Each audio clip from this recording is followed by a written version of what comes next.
Hi good morning. இது Friday morning. என்னோடய சேனலில் ஃபஸ்ட்டு லாங் வீடியோ இது. என்னோடய வீடியோவில் ஏதாவது மிஸ்டேக் இருந்தது அப்படின்னா அட்ஜஸ்ட் பண்ணிக்கோங்க. அப்படியே எனக்கு கமெண்ட் பாக்ஸில் சொல்லுங்கள். முடிஞ்ச வரைக்கும் என்னோடய பெஸ்ட்டை கொடுக்கறதுக்கு நான் முயற்சி பண்ணிக்கிட்டே இருக்கிறேன். காலையில் 10 மணிக்கெலாம் ஃபஸ்ட்டு நான் ரெடி பண்ணிட்டேன். ரவா உப்புமா தான் பண்ணியிருந்தேன். இது மக்காச்சோளத்தில் பண்ண ரவை. ஃபஸ்ட் டைம் எனக்கு இது தெரியாது. மஞ்சள் கலரில் இருக்கும் இந்த ரவை. என்னடா இது மஞ்சள் கலரில் இருக்குன்ற மாதிரி யோசிச்சுட்டே இருந்தேன். அதுக்கப்புறம் தான் தெரியும் மக்காச்சோள ரவைன்ட்டு. இந்த ரவையில் பண்ணுற உப்புமா நார்மல் ரவையை விட கொஞ்சம் டேஸ்ட் அதிகமாகவே இருந்துச்சு.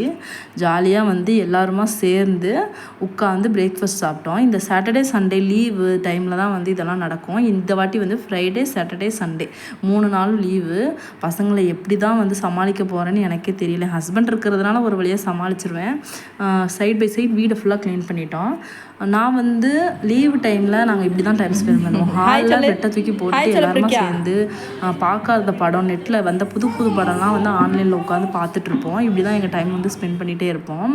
மிஷினில் துணி போட்டிருந்தேன். சைடில் அதை காய போட்டுட்டேன். ஃப்ரைடே சாட்டர்டே சண்டே 3 நாளும் லீவு அப்படின்றதுனால என்ன பண்ணுறது அப்படின்னு தெரியல. ஊருக்கு போகலான்ற ஒரு பிளான் இருந்துச்சு. அதுக்கப்புறம் அந்த பிளான் கேன்சல் ஆகிடுச்சு.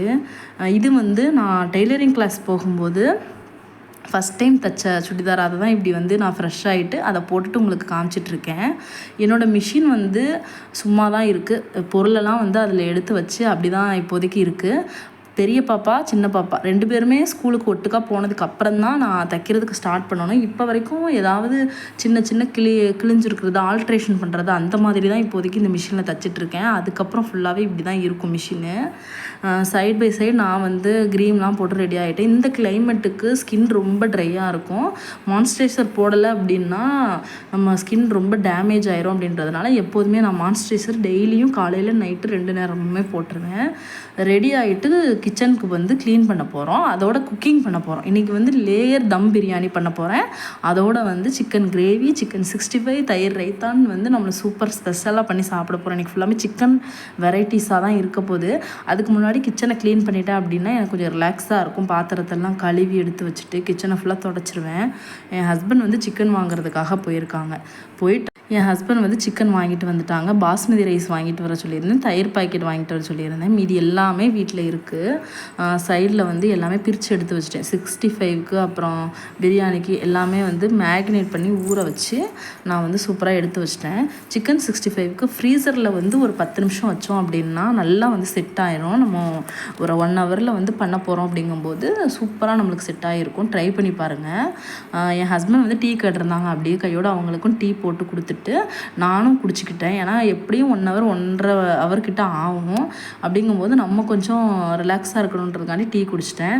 நான் எப்போதுமே எல்லாமே கட் பண்ணி செப்பரேட்டாக எடுத்து வச்சுட்டு தான் குக்கிங்கே ஸ்டார்ட் பண்ணுவேன். இல்லை அப்படின்னா நம்மளுக்கு ஒரு மாதிரி எதை இதில் போடணுமா இதை அதில் போடணுமான்ற மாதிரி குழப்பமாயிரும். அப்படின்றதுனால பிரியாணிக்கு தனியாக குழம்புக்கு தனியாக எடுத்து வச்சுட்டேன்.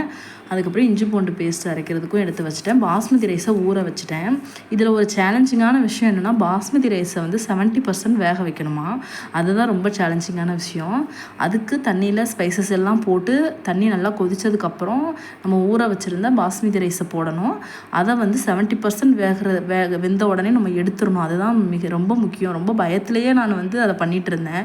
ஒரு சைடு கிரேவியும் ரெடி ஆகிடுச்சு. ரைஸையும் ஓரளவுக்கு எடுத்து வடித்து ரெடி பண்ணி வச்சுட்டேன். அதுக்கப்புறம் குக்கரில் எண்ணெய் ஊற்றி வெங்காயம் நல்லா ப்ரௌன் கலர் ஆகிற வரைக்கும் வதக்கினேன்.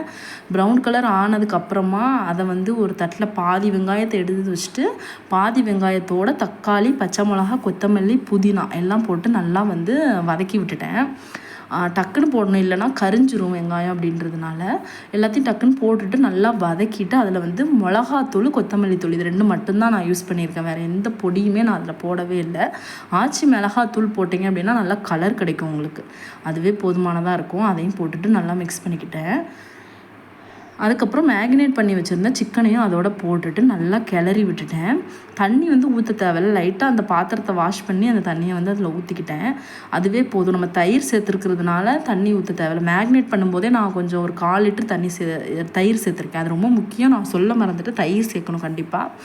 லேயர் பண்ணும்போது என்னால் வீடியோ எடுக்க முடியல. கிச்சனில் கொஞ்சம் டிஸ்டர்பன்ஸாக இருந்ததுனால கிரேவியெல்லாம் தனியாக பாத்திரத்தில் எடுத்து வச்சுட்டு கிரேவி, ரைஸு, அப்புறம் நம்ம பொரிச்சு எடுத்து வச்ச வெங்காயம், அதுக்கப்புறம் ரைஸு, அதுக்கப்புறம் கிரேவி, பொரிச்சு எடுத்து வச்ச வெங்காயம், இந்த மாதிரி தான் நான் லேயர் பண்ணி தம் பண்ணிட்டேன். தோசைக்கல்ல தான் நான் வந்து எப்போதுமே தம் பண்ணுவேன். அப்படி இல்லைன்னா எனக்கு அடி பிடிச்சிடுற மாதிரி இருக்குன்றதுனால சைடில் வந்து 65க்கும் ரெடி பண்ணிட்டேன். பாருங்கள் பிரியாணி வந்து எவ்வளோ சூப்பராக அப்படியே பொலன்னு வந்திருக்குன்ட்டு எனக்கே ஆச்சரியமாக தான் இருந்தது. கொஞ்சம் பயத்தோடு தான் நான் வந்து பண்ணியிருந்தேன். நல்லா இருந்தது. வேலையும் ஒன்றும் பெரிய அளவுக்கு இருக்கிற மாதிரி எனக்கு தெரியல. கொஞ்சம் ஈஸியாக தான் இருந்தது. சேலஞ்சிங்கான விஷயம்னா அந்த ரைஸை வந்து நம்ம குக் பண்ணுறது மட்டும்தான். சூப்பராக வந்து எல்லாருமா சேர்ந்து உட்காந்து பிரியாணி வந்து சாப்பிட்டு முடிச்சிட்டோம். சாப்பிட்டதுக்கப்புறம் எப்போதுமே நாங்கள் வந்து ஐஸ்கிரீம் சாப்பிட்றது வழக்கம். இந்த வாட்டி என் ஹஸ்பண்ட் ஐஸ்கிரீம் வாங்கிட்டு வரல. ஸ்வீட்டாக ஏதாவது சாப்பிட்ணும் போல் இருந்துச்சுன்றதுனால பாயாசம் பாஸ்மதி ரைஸில் தான் ரெடி பண்ண போகிறேன். பாலை வந்து நல்லா கொதிக்க வச்சுட்டு அதில் பாஸ்மதி ரைஸை வந்து ஒரு 10 நிமிஷம் ஊற வச்சுட்டு மிக்சியில் நல்லா 1-2 அரைச்சிட்டு அதை போட்டு நல்லா வேக விடணும். நல்லா வெந்து வரணும். அது வந்து சீக்கிரமே பாஸ்மதி ரைஸ் வெந்துடும் அப்படின்றதுனால நம்மளுக்கு பிரச்சனை இல்லை. அது வந்து பாருங்கள் எப்படி வந்துட்டுருக்குன்னு. வெந்து முடித்ததுக்கப்புறம் நம்ம வந்து நெய்யில் முந்திரி பருப்பு, ஏலக்காய், திராட்சை போட்டு நல்லா வறுத்துட்டு அதை வந்து நான் கொஞ்சம் கொஞ்சமாக இதில் சேர்த்துருந்தேன். ரொம்ப சூப்பராக இருந்தது. அப்படியே வந்து அரிசி பாயாசம் வந்து சாப்பிட்ட அதாவது சக்கரை பொங்கல் சாப்பிட்ட ஃபீலிங் தான் இருந்துச்சு. சக்கரை பொங்கலில் நம்ம மண்டவெல்லம் போடுறோம், இதில் வந்து நம்ம பால் ஊற்றுறோம், அவ்வளோதான். பாஸ்மதி ரைஸோட டேஸ்ட் வந்து வேறு லெவலில் இருந்தது. பாஸ்மதி ரைஸும் சும்மாவே சொல்ல தேவையில்லை. ஒரு ரைஸ் கீர்னு ஆக்சுவலாக இதை சொல்லுவாங்க. நல்லா டேஸ்ட்டாக சூப்பராக வந்து சாப்பிட்டு முடிச்சிட்டோம். என்னோடய நாள் இன்றைக்கி ஃப்ரைடே இப்படி தான் போச்சு. உங்களுக்கு இந்த வீடியோ பிடிச்சிருக்கும் அப்படின்னு நம்புகிறேன். பிடிச்சிருந்துச்சு அப்படின்னா லைக் பண்ணி சப்ஸ்கிரைப் பண்ண மறக்காதீங்க. அப்போ தான் தொடர்ந்து என்னோடய வீடியோ உங்களுக்கு வரும். இன்னொரு வீடியோவில் சந்திக்கலாம்.